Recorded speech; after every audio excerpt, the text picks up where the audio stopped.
Que pensez-vous de cela? Une adolescente a provoqué une polémique après avoir emmené son bébé reborn dans un hôpital. Une femme qui se dit mère de l'un de ses bébés reborn a saisi la justice de Bahia pour obtenir un congé maternité. Que se passe-t-il avec cette génération? Des jeunes et des adultes utilisent la tétine comme accessoire pour soulager le stress.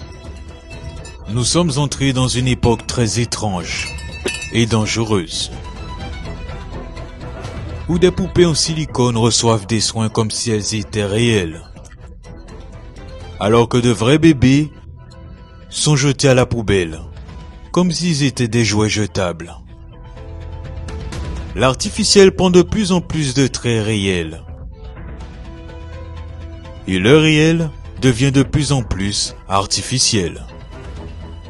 Des adultes agissant comme des enfants.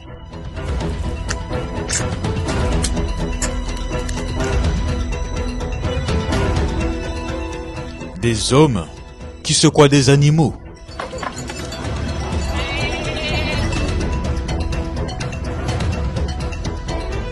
Des mariages avec des arbres.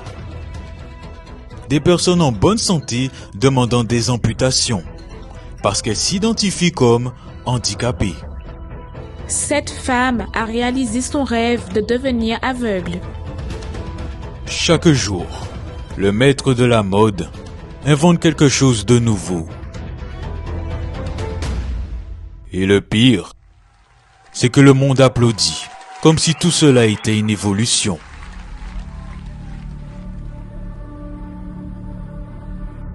La génération qui se moque de Dieu, qui fait la sourde oreille à la vérité, qui idolâtre l'apparence et méprise l'essence humaine, l'âme. On dirait que même la planète n'en peut plus de voir tant d'absurdités et qu'elle a décidé de tourner plus vite pour que tout finisse rapidement. Le monde est malade. Et pourquoi ne pas dire en phase terminale?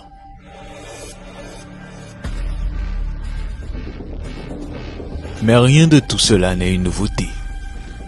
Du moins, pour ceux qui ont déjà lu ce livre. Plus actuel et plus précis que n'importe quel chat qui existe. Depuis des milliers d'années, il annonçait déjà des temps comme ceux-ci. Des temps où l'amour se refroidirait. Des temps où le mal sera applaudi comme une vertu. Et où la connaissance se multiplierait. Des temps où il y aurait trop de voix et trop peu de vérité. Ces jours sont déjà arrivés. Nous vivons les dernières pages de ce livre. L'ère de la tromperie. Mais cette génération est incapable de percevoir, d'entendre, de croire. Ils oublient seulement que ce qu'un homme aura semé, il le moissonnera aussi. Plus que jamais, il est nécessaire de se réveiller. Il y a encore une pandémie en cours. D'âmes malades et condamnées à la souffrance éternelle. Et le seul vaccin contre ce virus mortel se trouve ici. Dans les paroles de celui qui a laissé son esprit pour guérir. L'âme.